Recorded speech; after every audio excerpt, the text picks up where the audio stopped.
కావచ్చు, శ్రీరామ్ సాగర్, ఇందిరాసాగర్ కావచ్చు, రాజీవ్ సాగర్ కావచ్చు, కృష్ణా నది మీద పరివాహక ప్రాంతంలో నిర్మాణంలో ఉన్న ప్రాజెక్టులు 60 సంవత్సరాల పైగా ఉమ్మడి రాష్ట్రంలో పూర్తి కాని ప్రాజెక్టులు 10 సంవత్సరాలు చంద్రశేఖరరావు గారు ముఖ్యమంత్రిగా ఉన్నప్పుడు ఈ రాష్ట్రంలో ఎందుకు పూర్తి చేయలేదు? దక్షిణ తెలంగాణ పట్ల కృష్ణానది జలాలను మా ప్రాంతానికి ఇవ్వకుండా వివక్ష చూపించి శాశ్వతంగా మా రైతాంగం జీవితాల మీద మరణ శాసనం రాసింది చంద్రశేఖరరావు కాదా అని నేను ఇక్కడ నుంచి అడుగుతున్నా అధ్యక్ష.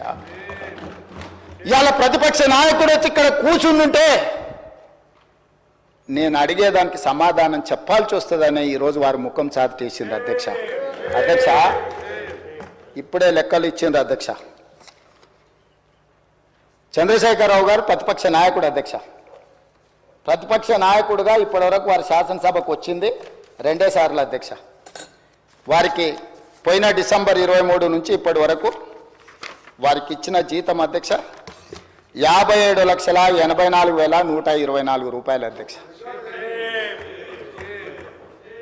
శాసనసభ్యుడిగా ప్రతిపక్ష నాయకుడిగా డిసెంబర్ 1, 2023 నుంచి ఫిబ్రవరి 28, 2025 వరకు ఈ దాదాపుగా 15 నెలలలో వాళ్ళు తీసుకున్న ప్రభుత్వం సొమ్ము, జీత భత్యాలు, శాసనసభ్యులు కూడా ప్రభుత్వ ఉద్యోగ అధ్యక్ష తమకు తెలుసు కదా, సుప్రీంకోర్టు తీర్పిచ్చింది.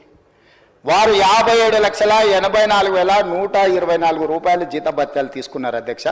2 సార్లు ఇక్కడికి వచ్చింది, ఇప్పటి వరకు ఎక్కడికి వెళ్ళలేదు అధ్యక్ష.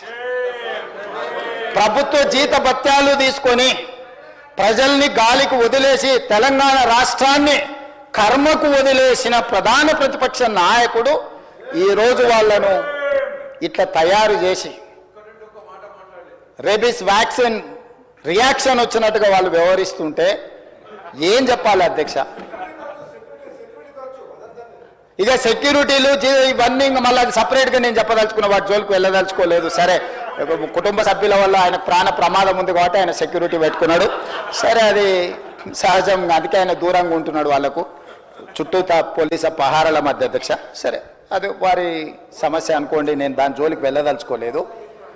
సో ఈరోజు ఎస్ఎల్బిసి పూర్తి చేసి ఉంటే నల్గొండ కష్టాలు తీరు ఉండేటివి కదా, డిండి ప్రాజెక్టు పూర్తి చేసి ఉంటే నల్గొండ కష్టాలు తీరు ఉండేటివి కదా, మా పాలమూరు రంగారెడ్డి ఎత్తిపోతల ప్రాజెక్టు ఈరోజు జూరాల నుంచి నీళ్లు తీసుకుని ఉంటే రాయలసీమ నీళ్లు దొంగిలించే అవకాశం ఉండకపోతుండే కదా అధ్యక్ష.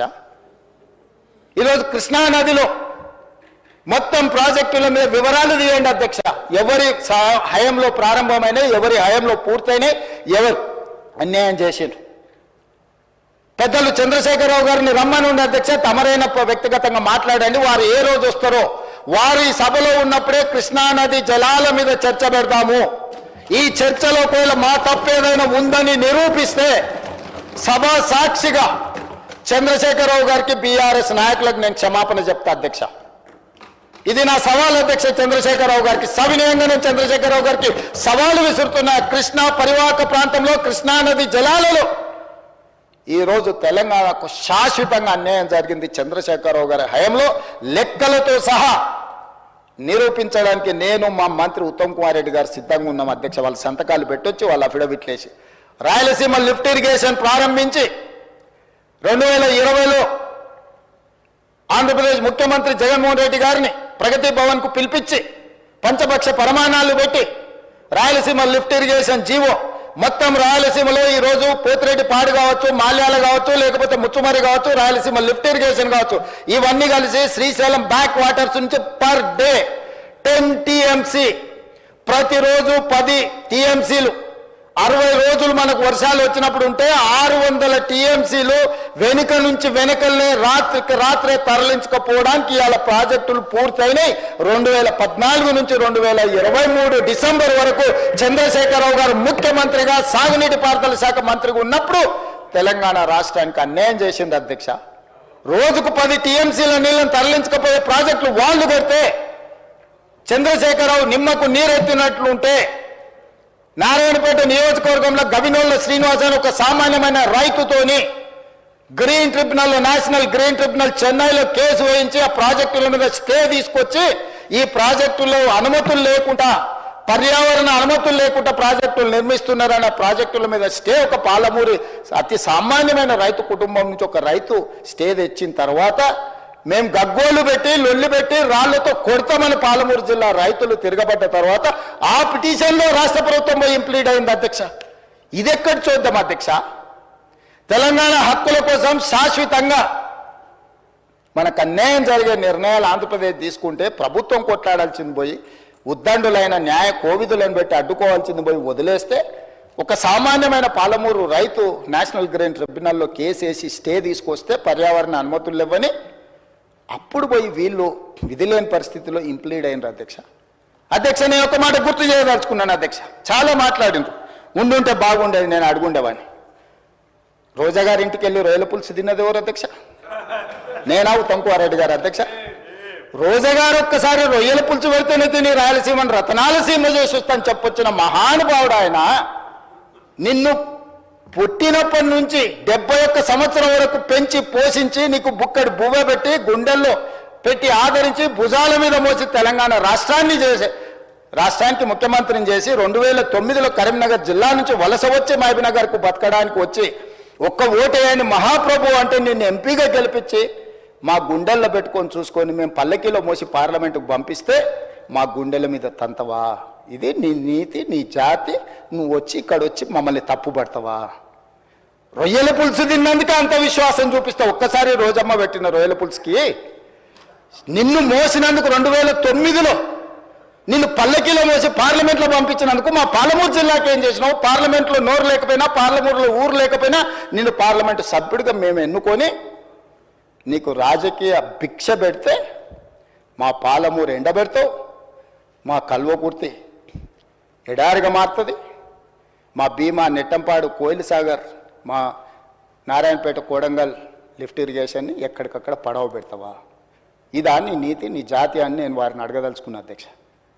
అందుకే అధ్యక్ష ఇవాళ జూరాల నుంచి నీళ్లు తీసుకొని ఉంటే శ్రీశైలం వెనుక జలాలను మనం తీసుకోవాలన్న కుట్ర కేవలం కాంట్రాక్టర్ల కమిషన్ల కక్కుర్తిపడి అమ్ముడు పోకపోయిన ఉంటే ఇవాళ బాజాప్తా రోజుకు 5-6 టీఎంసీలు ఇక్కడ నుంచి మనం తరలించుకుంటే రాయలసీమ కాదు ఆంధ్రప్రదేశ్లో ఎవరున్నా గిలగిలలాడి మన ముందర మొకరిల్లేవాళ్ళు. ఇవాళ ఆయన వచ్చి నిస్సిగ్గుగా శ్రీశైలం లెఫ్ట్ బ్యాంక్ రావట్లేదు, రైట్ బ్యాంక్లో నీళ్లు పోతూనే ఆంధ్రప్రదేశ్ తీసుకెళ్తుందని. సిఆర్పిఎఫ్ బలగాలు ఏ రోజు వచ్చినాయి అధ్యక్ష? మీరు ఉన్నప్పుడు రాలేదా? మీరున్నప్పుడు ఆంధ్రప్రదేశ్ పోలీసులు వచ్చి తెలంగాణ పోలీసులు అక్కడ ఉన్న సిబ్బందిని తన్నిపోలేదా? మీకు అసలు పౌరుషం ఉందా? మీలో చీము రక్తం ఉందా? ఆంధ్రప్రదేశ్ నుంచి పోలీస్ సిబ్బంది వచ్చి తెలంగాణ సిబ్బందిని తన్నిపోతే కూడా సిగ్గు లేకుండా ఫామ్ హౌస్లో పండుకున్న మీరు ముఖ్యమంత్రి, మీరు ప్రభుత్వం ఉన్నప్పుడు సిఆర్పిఎఫ్ బలగాలు తిష్ట వేస్తే నాగార్జున సాగర్ ప్రాజెక్టు మీద మన్ను తిన్న పాముల్లాక ఉన్న మీరు ఈరోజు మమ్మల్ని తప్పుపట్టి మీరు చేసిన పాపాలు అన్నిటిని మా నెత్తి మీద నెట్టేసి నోరు ఉంది కదా అని వాగి మమ్మల్ని తప్పుపట్టాలనుకుంటున్నారా? ఇదేనా మీ 10 ఏళ్ల అనుభవం? ఈ అనుభవంతోనేనా మీరు మమ్మల్ని అందరినీ ప్రజల్ని మోసం చేసినట్టు సభలో కూడా సభను తప్పుదోవ పట్టించాలని ఆలోచన చేసేదాన్ని నేను అడుగుతున్నా అధ్యక్ష. అందుకే ఈరోజు ఈ ప్రాజెక్టులను పూర్తి చేయాలి యుద్ధ ప్రాతిపదికన. మీరు అప్పులు తప్పులు చేసి ఇక్కడ కొంప ముంచిపోతే కూడా దాన్ని చక్కదిద్దుకుంటూ ఒకటొకటిగా పరిష్కరించుకుంటూ ఆ ప్రాజెక్టులను ఎట్లయినా పూర్తి చేయాలని నిన్న మొన్న సీతారామ సాగర్లో మా తుమ్మల నాగేశ్వరరావు గారు, మా ఉత్తమ్కుమారెడ్డి గారు, ఆ జిల్లా మంత్రులందరూ కష్టపడి అక్కడ ప్రాజెక్టులను ఒక కొలికి తెచ్చే ప్రయత్నం చేస్తారు. పాలమూరు రంగారెడ్డి ఎత్తిపోతలను చేయాలనుకుంటున్నాం. శ్రీశైలం లెఫ్ట్ బ్యాంక్ కెనాల్ని మేము వచ్చిన తర్వాత 10 ఏళ్ళు నువ్వు పడవ పెడితే మళ్ళీ ప్రారంభించినాం.